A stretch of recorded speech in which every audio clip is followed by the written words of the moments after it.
নমস্কার, কি অবস্থা, কেমন আছেন সবাই? একজন ভারতীয় পর্যটককে বাংলাদেশের ঢাকাতে পিটিয়ে হত্যা করার চেষ্টা করা হলো।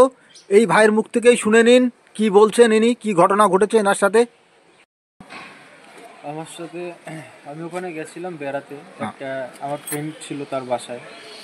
তো ওখানে রাত্রি 1:30টার সময়, 26 তারিখ রাত 1:30টার সময় হঠাৎ করে আমার উপর পাঁচজন মিলে আমাকে ডাকে, ঘিরে ধরার পর তারা আমার পকেট হাতাতে শুরু করে। পকেট মানে টাকা পয়সা, মোবাইল এইসব নেওয়ার চেষ্টা করে। তো আমি সেটা ওদের করতে দিইনি, ওদের আটকেছি। সেই মুহূর্তে ওরা সাইড থেকে চাকু বের করে যে মারার জন্য। তো আমাকে চোট থাবড়া দেয় আমার পকেট থেকে জিনিস নেওয়ার জন্য। তো আমি নিতে দিইনি, আমিও নিজের সেলফ ডিফেন্সের জন্য হাত তুলি। তো সবাই মিলে আমাকে নিচে ফেলে মারার চেষ্টা করে। তো আমি পড়িনি, দিয়ে পাথর দিয়ে মাথা ফাটিয়ে দেয়, মুখ ফাটিয়ে দেয়। ওখানে আমার যে বন্ধু ছিল সেও আমাকে বাঁচানোর চেষ্টা করেছিল, বাকি কেউ আসেনি। দিয়ে আমাকে তো মেরে খুব খারাপ অবস্থা করে। অনেকক্ষণ পরে মানুষ এসে আটকায়। আচ্ছা, তো ওরা ইন্ডিয়ান, হিন্দু এইসব বলে চিল্লাতে আমাকে মারছিল।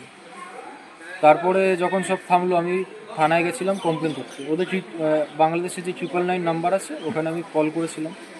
ওরা উল্টে আমাকে জেরা করতে লাগে যে তুমি এখানে কেন এসছো, কীরকম বন্ধু, কী এই সে হ্যান ত্যান এসো আমাকে জিজ্ঞেস করতে লাগে। তারপরে আমায় বলে যে তুমি তাহলে থানায় গিয়ে কমপ্লেন করো। থানায় গিয়ে কমপ্লেন যখন করতে বলে আমি থানায় যাই। ওখানে বলে এই থানায় হবে না, ওই থানায় যাও। আচ্ছা, ওই থানায় যাও। ওই থানায় গেলাম। ওই থানায় যাওয়ার পর বলে তুমি আগে হসপিটালে গিয়ে চিকিৎসা করে আসো। তো হসপিটালে যাই আমি। হসপিটালে বলে আমাদের সার্জেন নেই, অন্য হসপিটালে গেল। সেই হসপিটালে যাওয়ার পর বলে যে না ভাই, এখানে হবে না, আমরা তো আর পুলিশকে কেসে কোনো স্ট্যাম্প দিতে পারবো না, এটা সরকারি হসপিটালই হবে। তো ঢাকা মেডিকেলে যাই, সেখানে চিকিৎসা করাতে রাত হয়ে যায়, রাত 3টে পেরিয়ে যায়। তারপরে বাড়ি ফিরি, সকালবেলা কেস করব ভাবি। তো সকালবেলায় ওই এলাকারই বড় বড় নেতা বলুন বা উকিল বলুন, সবাই এসে ওই বন্ধুর পরিবারকে শাসাতে লাগে যে আমি তো কেস করে চলে যাবো, ওরা ওখানে থাকবে, সেই জন্য যেন কেসটা না করে এলাকা ভিত্তিকভাবে ওরা ম্যাটারটাকে ধামাচাপা দিতে চেয়েছে। ওখানকার ছেলে ওরা, যেহেতু ওখানকারই লোক, বাগানবাড়ি জুড়েন, ঢাকার জুড়েন বাগানবাড়ি এরিয়ার লোক ওরা।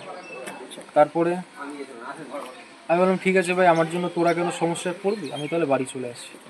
এই বলে আমি বাড়ি চলে এলাম। না ওখানকার পুলিশের থেকে আমি খুব একটা সাহায্য পেলাম, না ওখানকার মানুষের থেকে আমি খুব একটা সাহায্য পেলাম। তো আমি এখন এটাই বলতে চাই যে এখন ভাই এই মুহূর্তে অ্যাটলিস্ট কোনো ইন্ডিয়ান হিন্দু যদি হয় সে বাংলাদেশে না যাওয়াই ভালো তার জন্য। আর আপনার বাড়ি কোথায়? এখানে কি আমার বাড়ি এখানে কলকাতায় বেলঘরিয়া। আচ্ছা, বেলঘরিয়াতে আমার বাড়ি। এই বিষয়ে কি আপনি কোনো জায়গায় জানাতে চান কোনো জায়গায়? আমি তো জানাতে চাই, ওই দেশে তো আমার কেউ সাহায্য করলো না। এবার এই দেশে দেখি যদি কোনো সাহায্য পাই। হাই কমিশনে গিয়ে আমি একটা কমপ্লেন করতে চাইছি। আচ্ছা, বাংলাদেশ হাই কমিশনে গিয়ে। তোমার নাম? আমার নাম সায়ন ঘোষ। আচ্ছা, ঠিক আছে। আচ্ছা, এখানকার ইমিগ্রেশনকে জানানো হয়েছে?